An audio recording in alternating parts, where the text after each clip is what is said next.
I'm Elsa's older brother. For those of you who don't know me, I guess most of you know me because Elsa's gone and stolen all my friends since I've left school and the country. So, to all my friends, how's it going? Hi, Grandma, Mum and Dad, all my relatives, they're there. Hope everyone's enjoying the party. I'm sure it's lots of fun knowing Elsa. She really likes to have a good time, so I know one thing she really likes are birthday parties. So I'm sure everyone's having a good time, and she's been a really good hostess. I guess I've just got a few things to say about my sister for her 21st birthday. I guess we'll start off when we were young. Um, Elsa was always very smart as a child, and I was maybe a little bit lazy. So one of my first memories with Elsa was probably tying my shoelaces. I think I would have been about five, and Elsa probably, actually, maybe I was a little bit older. I probably didn't learn my shoelaces until I was about seven, and Elsa was about five, and we were living in Sydney at the time. And she started to ask Dad how to tie shoelaces, and I still had my Velcro shoes on. So that kind of started a trend from an early age of being in a bit of competition with Elsa.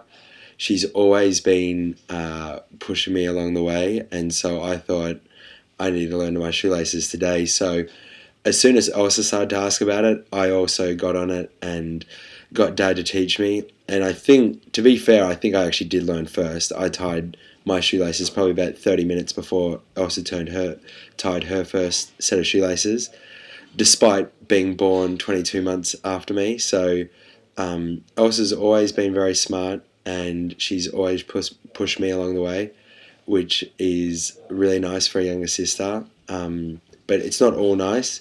She wasn't the nicest sister you could have. I also remember when we used to live in Sydney, there was two TVs in the house, one in the front room and one at the back of the house. And the back of the house always had the ABC News on it, which Elsa and I were both not a fan of.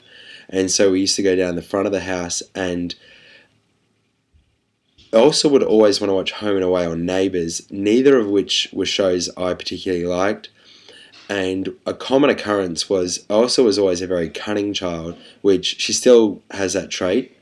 And she would do is she would run down the house screaming to my father that I'd hit her, which just wasn't true. What had actually happened was we'd had an argument over what station we wanted to watch on TV, and Elsa hadn't got her way.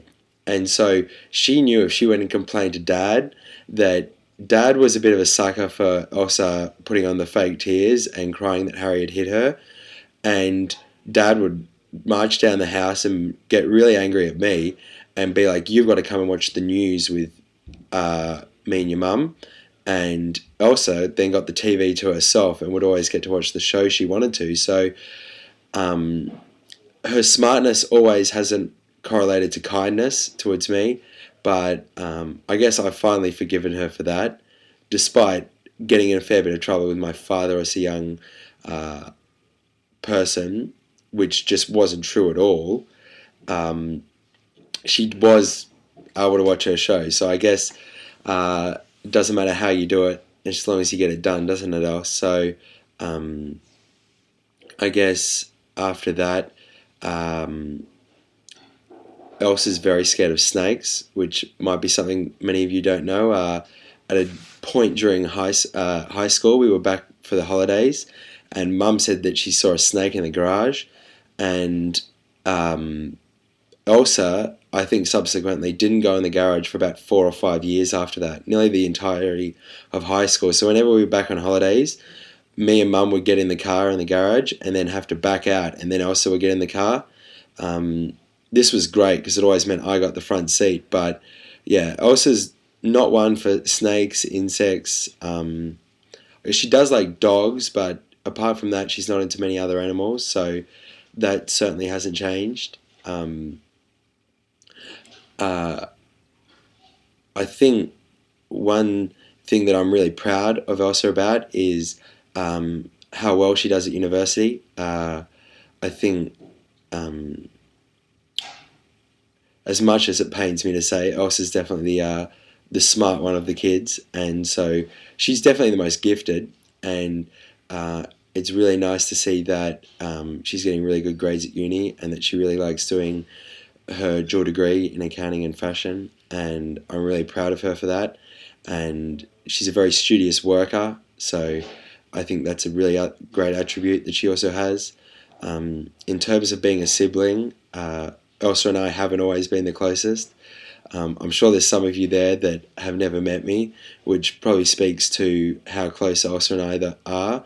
But I think the really nice thing between us is that we do tend to only see each other for a couple of weeks a year, but during those weeks we get along really well, and we there's certainly parts, a lot of similarities between Elsa and I. We're into a lot of the same things, and it's been really great having her to come visit me over here the last couple of years. It's always nice to have someone from Australia around, and so that's been really fun. I think I'd just like to say that I'm really proud of Elsa, and I hope she's having a really great birthday, although it isn't for a couple of days yet. I hope the party's lots of fun, and I hope that you're really successful, Elsa, in what you choose to do after uni. I always thought that you go into fashion, and it's interesting seeing that you're really excelling at the accounting at the moment. So I hope you end up doing what you truly want to do, and that you're really successful at it. And just a massive happy birthday. I'm really proud of you. Hope everyone has a great night. Hope the other speeches were good, and I love you, Os, and I'll see you soon. Bye bye.